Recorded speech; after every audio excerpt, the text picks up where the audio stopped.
Now, in order to look at the self-hosted integration runtime, we are going to simulate an environment in which we need to pick up files from a machine. For this, I'm going to create a new virtual machine resource on the Azure platform. Now, even though this is an Azure-based resource, that's a virtual machine, even then, if you have files hosted on the machine, you still can't use the Azure integrated runtime. To pick up the files as they are from the machine, we need to use the self-hosted integration runtime. So let's go ahead and just first have our setup in place. I'm going to go on to virtual machines. I'm going to create a new Azure VM. So this service allows us to host machines on the cloud. I'm going to create a new resource group for this particular lab. I'm going to give a name for the machine. It will be in the node application. In terms of infrastructure redundancy, so I'll say no infrastructure redundancy required. In terms of the image, I'm choosing Windows Server 2022. Now, in case if you can't see Windows Server 2022 data center, click on See All Images. Go to Windows Server. So scroll down and make sure you choose Windows Server 2022 Data Center x64 Gen 2. Please don't use options such as Windows Server 2022 Data Center, the Azure Edition Core. No, use the one that I have mentioned to build your machine. So Windows Server 2022 Data Center x64 Gen 2. In the size, you actually specify a size for the machine. So I'm specifying a size that gives me 2 virtual CPUs and 8 GB of memory. Now, even though here it is telling that an estimated cost per month is 145 USD, you will not be charged 145 USD right now. On a cloud platform like Azure, you are only charged based on how much you use. So if you're using this machine for just an hour, you'll be charged only for that particular hour. That's it. If you want to look at all of the sizes that are available, you can click on See All Sizes and choose the size accordingly. I am choosing a size that will give me enough for hosting a Windows server, the bare minimum. I need to mention a username and a password.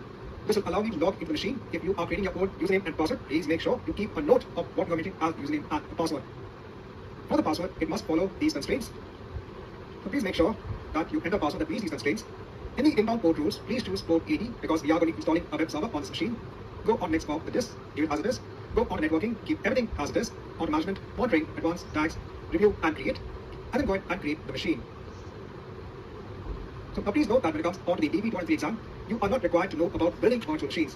Here, the only reason I'm building a virtual machine is because I want to show you the concept of using the self-hosted integration runtime. Now, it might take around 3 to 5 minutes to create the machine because in addition to creating the machine, it has to create another set of resources as well. A virtual machine forcing to have a virtual network is going to create something known as a public IP address, etc.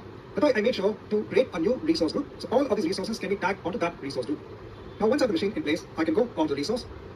We can now connect onto the machine. I can choose the connect option, choose RDP, scroll down, download the RDP file, click on the RDP file, here on connect.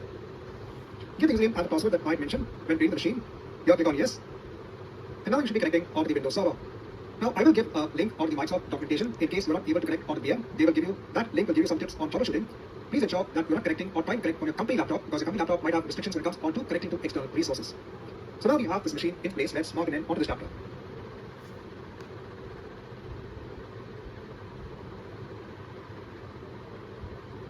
Now, once you have our machine in place, I'm going to install something known as the Nginx web server on this machine. I'm going to make it challenging in terms of taking data from our machine and processing it in Azure Data Factory. For this, I want to generate some log base bars from a web server, and hence I want to install the Nginx web server. For this, I need to go on the local server first, go on to my enhanced security configuration, and now once we have our machine in place, I'm going to install something known as the Nginx web server on this machine. I want to make it challenging in terms of taking data from our machine and processing it in Azure Data Factory. For this, I want to generate some log base bars from a web server, and hence I want to install the Nginx web server. For this, I need to go on the local server first, go on to my enhanced security configuration, and just turn this off. I'll open up the Edge browser on the server. I'm going to paste in a URL basically to go onto the page wherein it will give us instructions for installing Nginx. This will be on a Windows-based machine. So first, it is telling us that we need to download the latest mainline version. It will take me onto the download page. You can go on the stable version. I'll just click on this link. I'll go on the context menu and hit on keep. So I'll take keep anyway. Then I'll open up the file. I'll just copy this onto my D drive. So this is on the server.